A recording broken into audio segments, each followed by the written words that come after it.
कति सकस दिनु है बच्चालाई पास्नी गर्ने भनेर कान छेडिदिएछ रुवाइदिएछ आनन्दले सुतिरहेको बच्चालाई पाप पनि लाग्छ होला के गर्नु पास्नी गर्नलाई मुन्द्रा लगाइदिनु पर्ने रे मुन्द्रा लाउनलाई कान छेड्नु पर्ने रे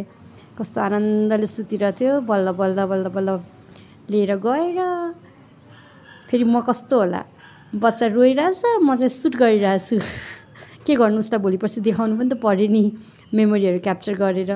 अनि यो मेरो एउटा आइडिया पनि हो कि उसको पेनलाई यस्तो डाइरेक्ट आफूले नहेर्ने अनि बरु भिडियो रेकर्ड गर्ने अलिकति कम गिल्ट हुन्छ भनेर तर साह्रै माया लाग्यो दुइटै कान छेडिदिँदाखेरि सुतिरहेको बच्चालाई लगेर अनि त्यसलाई कम्पेन्सेट गर्नलाई चाहिँ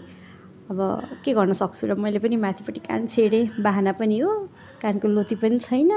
उसलाई कम्पेन्सेट गरे जस्तो पनि हुन्छ उसलाई मात्रै किन दुःख दिने भनेर मैले पनि माथिपट्टिको कान छेडेँ म बच्चा कस्तो मायालु छ